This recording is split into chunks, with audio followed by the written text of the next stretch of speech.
Sekara is conned me my money over $12,500. People are being scammed left, right, and center. I'm done. Psychologically, I'm good. Physically, I'm good. Emotionally, I'm good. And health-wise, I'm good. Anyway, welcome to 101 with Eric. Thank you so much for the support that you're giving this channel. To the people who are subscribing, people who are sharing, and people who are liking everything that I do. I don't take it for granted, and that's why I'm here to just tell you thank you. To the returning subscribers, thank you so much for the support that you guys are showing me. The channel is growing, and I know it's gonna reach more people. Anyway, let's jump to the story. The reason why I'm done and say that I'm good psychologically and everything is because of something that happened to me here in America. And I think it's something that people don't like talking about or people don't like sharing, but it's happening a lot. It's happening a lot. People are being scammed left, right, and center. People are scamming people around in America left, right, and center. Maybe you try to do something, someone scams you, they scam you your money and everything. I am a victim. I am a victim, and that's why I want to talk about it. And everyone knows if you move from any other part of the world and you come to America, it is not easy. And everyone who is here will tell you that it's not easy. But does that make you give up? No, you have to push and keep doing what you do to make ends meet. Is it too bad as compared to any part of the world where you are coming from? This place is better than as compared maybe you are coming from Africa, Asia, or any other place of part of the world. When people come here, they try each and every way to make their ends meet. And I'll tell you for sure that when you come here and you want to start your life, one thing that happens is that you start with odd jobs, you know? The odd jobs, maybe you are working in a hotel, just washing dishes, a server, or you are on health services and you are doing caregiving. Some are like you are working odd jobs to make yourself grounded and get finances, maybe support people back at home, support yourself, pay your bills.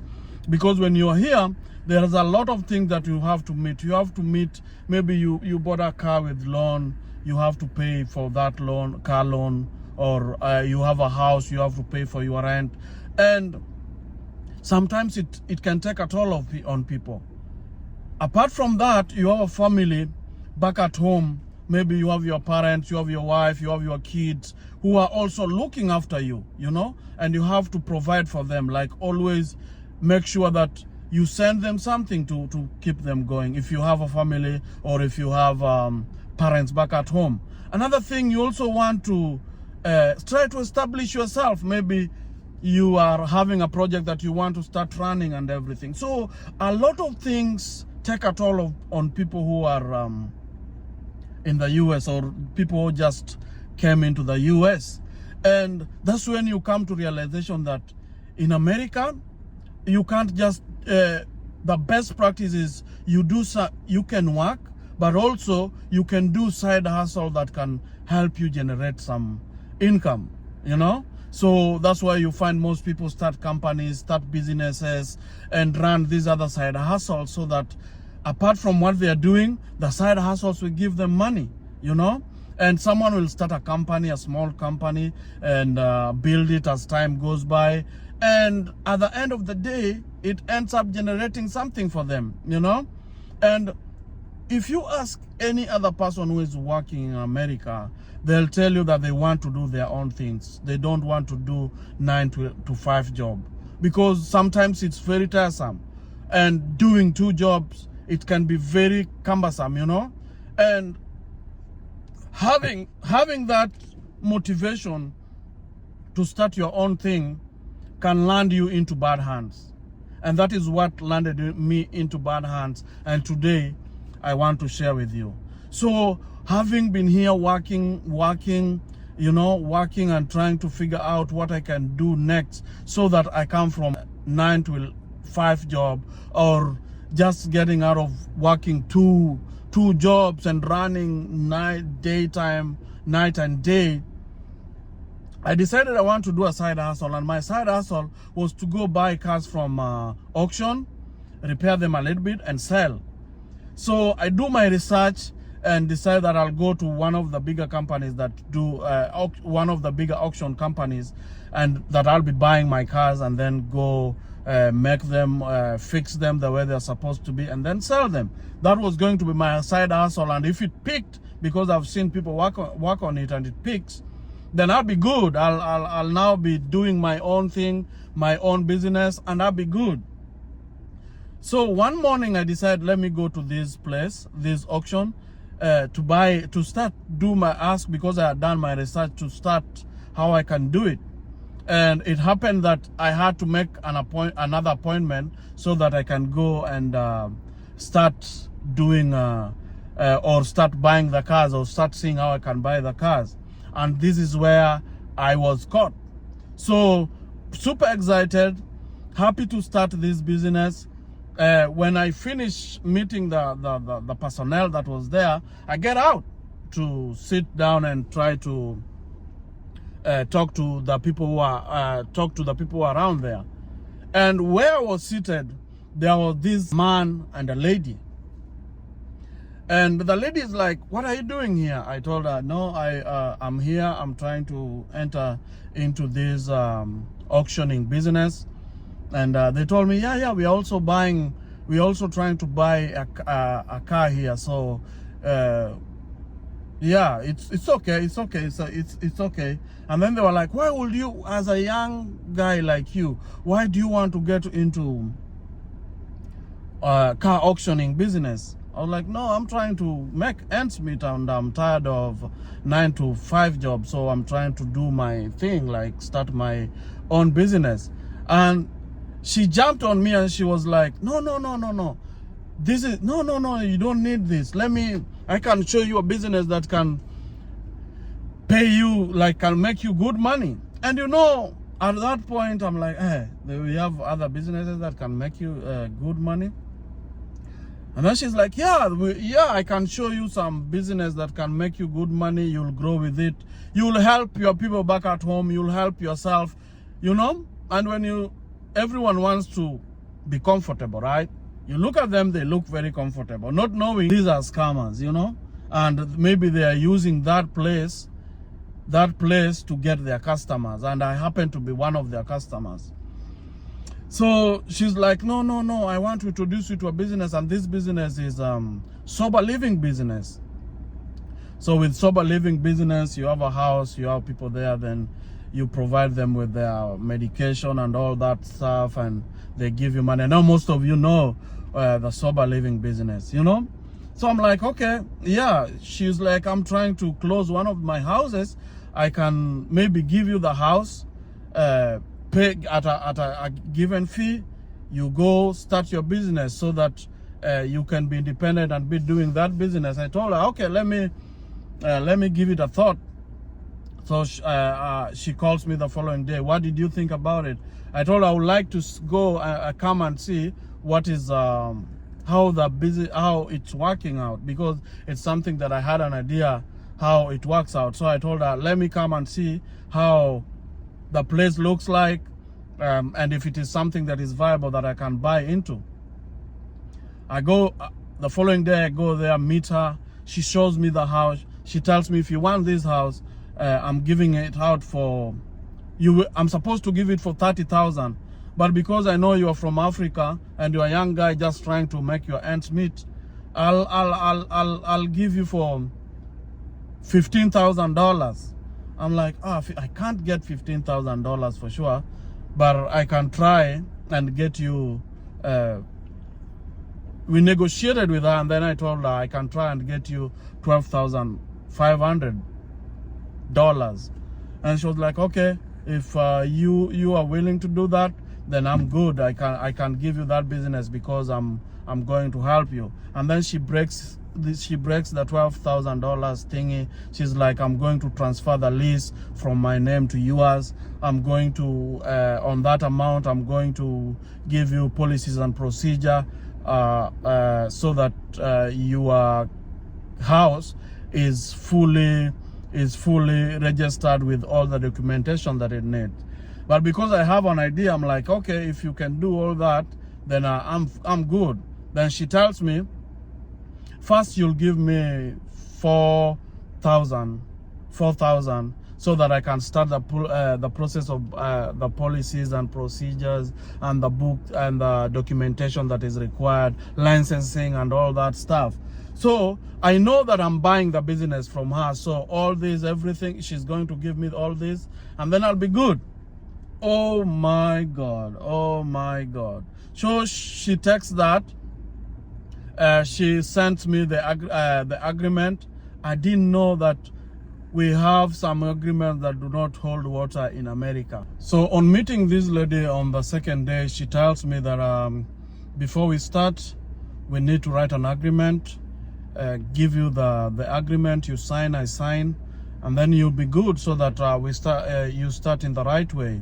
I was like, okay, yeah. So when she tells me that she wants me to write an agreement, then to me it sounded like, oh, she's legit. Like, nobody will tell you to write an agreement if they are not legit and they're not doing the right thing. Oh my God. I didn't know that the agreement that we signed with her, that was the third day, the agreement that we signed with her was not gonna hold water anywhere. The agreement was not going to hold water anywhere, you know. Anyway, I signed that, and then she asked me for $4,000 so that she can start the process. I'm good. $4,000. I can give you $4,000 so that you go and start the process. She goes, she prints the policy and procedure, sends it to me. She's like, okay, now what we need to do is to transfer the name of the business onto yours and get the licensing. So we start she tells me she's gonna do that. Time goes by. She comes to me. She's like, now I want you to give me the 8,000, because I've started everything. I've started everything, the application for licensing and transfer. The leasing, I'm transferring the lease to you, so I'm supposed to pay for the new month, so that the landlord knows that now you are now part of the lease, or you now own the house. You're gonna be paying the rent. You will be paying the rent for the house. So, when I hear that she's doing all that stuff, I'm good. Like, psychologically, I feel like, oh, okay, I think she's legit. And in America, it never dawned to me that someone will just con you that easy, you know. So I'm good. The following time, she asked me for $8,000, you know, $8,000 to finish up. So that is like, I've given her $12,000. And she's like, okay, from now, everything is going to come. Give me 1 week, I'll give you everything. And then I go my way, continue with your business and all that stuff. Oh my God. Oh my God. 2 weeks come, or after that, the first week goes, I haven't seen nothing. I've been going there, but going to my job, then show up there. She tells me we're still waiting. So second week comes, there is nothing. She has not given. I only have the agreement that we signed with her, you know. So I get suspicious. And when I get suspicious, I'm like, why isn't she giving me, like, she's not giving me any progress or anything. So I start recording every conversation that we have. I start recording everything, because I started getting suspicious, you know. It's like she keeps telling me tomorrow. That tomorrow that is not coming. We are also supposed to meet the landlord. The landlord, how long does it take for you to meet the landlord and tell them this is the person that I'm trying to transfer the house to? So that's when I'm like, the things are not working right here. And I think at that point, I now start thinking that I have been scammed for sure. I can't tell nobody, because it started looking to me like it's very shameful. Like it's shameful. Like, how would you just give someone that amount of money with just a signed contract, you know? Even now, I know people will judge me like, how would you do that? But the truth is, I'm speaking about it. So many people don't speak about it. They keep quiet and the cycle continues. And this lady, she's known to most African people. And the African people who have had businesses with her, I don't know if they've gone through the same thing, and that's why I'm putting her on spot. You know, she's called Elena Sakara. You know, she runs she runs, I don't know, group homes and all that stuff. But apart from that, for sure she's using that to con people around. You know, and I'm not scared to call her out. Like, Elena Sakara is conned me my money over $12,500. To date, she never picks my phone. You know? So when that happens, one day I tell I want to meet her, recording her as usual and telling her that I think you are lying to me and there is something that you're not telling me. And what you're telling me, because it's now almost 3 weeks, nothing has happened. Apart from the agreement that we had, you haven't transferred the house to me. You haven't finished with the things, the documentation that you're supposed to give me. You haven't done nothing, you know? And this one is showing me that there is something that is not right. And you need to clarify it to me right now, or will you give me back my money? So when she heard that I got mad and I wanted my money, she walked away on me, left me there, stranded, like I don't know what to do, shedding tears. You know, when you see a man shedding tears, then they're beaten hard, you know? So I was beaten hard, like shedding tears and all that stuff. But because it was too much painful to me, I couldn't just let it go like that. What I did, I started following up. I went to Department of Health, told them the story, but I think they know how the system works. When you go to Department of Health, they'll tell you, we don't deal with such agreements. If someone brings to us that a client is being mistreated and all that, or is being abused, we will take action right in there.